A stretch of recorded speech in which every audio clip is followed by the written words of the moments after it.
Ada dua berita dimainkan oleh dua kepentingan di dalam melakukan propaganda. Pihak Amerika dan sekutunya yang kita sebut saja mereka incumbent penguasa dunia melawan oposisi yang antitesa banyak hal ketidaksetujuan dengan incumbent yang hanya membuat penguasa menjadi kekuasaannya semakin absolut. Media barat menganggap Putin, Rusia adalah agresor, villain, penjahat perang, tokoh musuh semua orang. Sementara Putin menjadi superhero bagi negara-negara yang lama dijajah barat secara ekonomi dan dijajah secara politik, atau dikenal dengan dijajah melalui soft power, bukan pengendalian hard power ala abad pertengahan Eropa menguasai Asia, menguasai Afrika, dan menguasai Amerika Latin, alias kebanyakan negara selatan dan tengah khatulistiwa.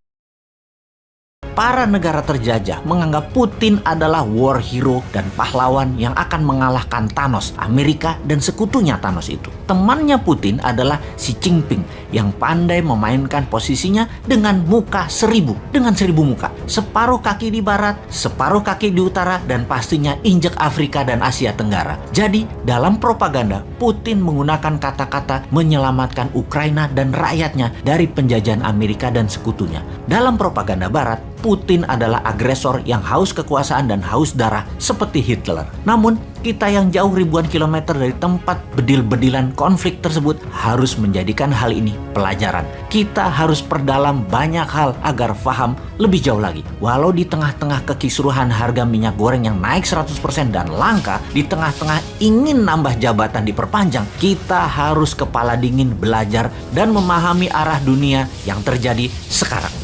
Kita lihat jejak sejarah sebentar. Sejarah NATO dan bagaimana NATO bekerja sebagai tool kekuasaan hegemoni Amerika dan sekutunya.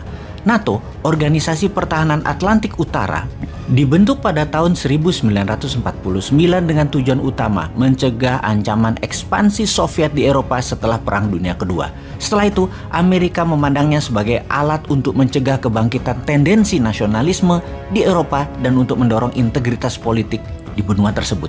Pada intinya, organisasi ini berperan sebagai aliansi keamanan kolektif dengan tujuan memberikan pertahanan bersama melalui sarana militer dan politik jika negara anggotanya terancam oleh negara eksternal. Akibat kebuntuan konflik perbatasan antara Rusia dan Ukraina, Ukraina semakin berambisi bergabung dengan aliansi NATO ini. Namun bagi Rusia, gagasan itu merupakan garis merah. Ini alarm, tanda bahaya nyala. Di sisi lain, setelah hancurnya Soviet, ada sejumlah bekas anggotanya yang kemudian merapat ke NATO. Aliansi ini juga berisi belasan bekas anggota Pakta Warsawa dulu yang dibentuk untuk menandingi NATO. Pada bulan Maret 1999, 3 negara Eropa Timur bergabung dengan Pakta Pertahanan NATO, yaitu Polandia, Ceko, dan Hongaria. Ketiga negara ini dulunya adalah anggota Pakta Warsawa yang dikendalikan oleh Soviet. Tapi perluasan NATO tidak berhenti pada 3 negara itu saja. Di tahun 2004, 3 negara Baltik, Estonia, Latvia, Lituania juga masuk NATO. Sebelumnya, ketiga negara ini termasuk kawasan Uni Soviet. Ketika Soviet bubar, ketiga negara kecil ini langsung menyatakan kemerdekaannya. Masih ada 4 negara Eropa Timur lain yang bergabung dengan NATO di tahun 2004, yaitu Bulgaria, Rumania, Slovenia, dan Slovakia. Lalu di tahun 2009 ditambah lagi, Albania dan Kroasia juga memutuskan masuk NATO. Artinya hanya dalam kurun waktu 15 tahun ada 12 negara Eropa Timur yang dulu berada di bawah pengaruh Soviet akhirnya bergabung dengan Pakta Pertahanan Aliansi Barat NATO. Rusia gelisah. Dalam pertemuan puncak NATO di 2008 di Rumania, Presiden Rusia Putin menyuarakan kegelisahannya dengan perluasan NATO tersebut. Dalam konferensi pers, Putin mengingatkan munculnya sebuah aliansi militer di perbatasan Rusia bisa dilihat sebagai ancaman langsung ke Rusia.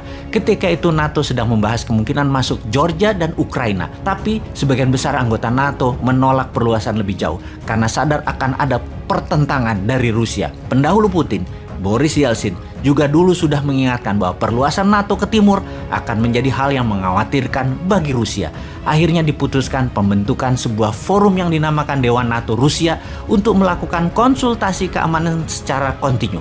Intinya, Putin tetap menolak. Pada awal masa jabatannya, Vladimir Putin sebenarnya mencoba membangun kerjasama dengan NATO baru tersebut.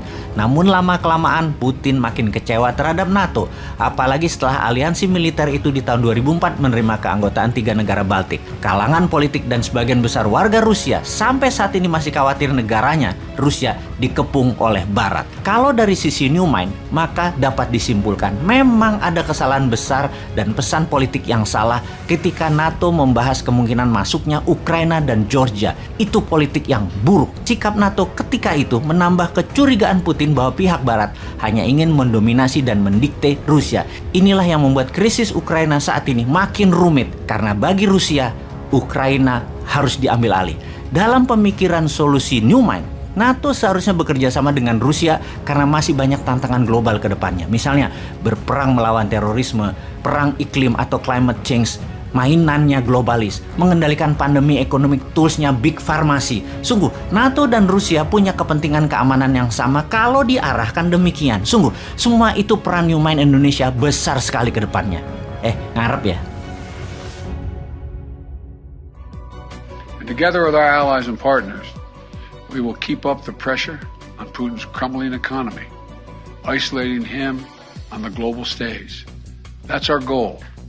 Make Putin pay the price, weaken his position, while strengthening the hand of the Ukrainians on the battlefield and at the negotiating table.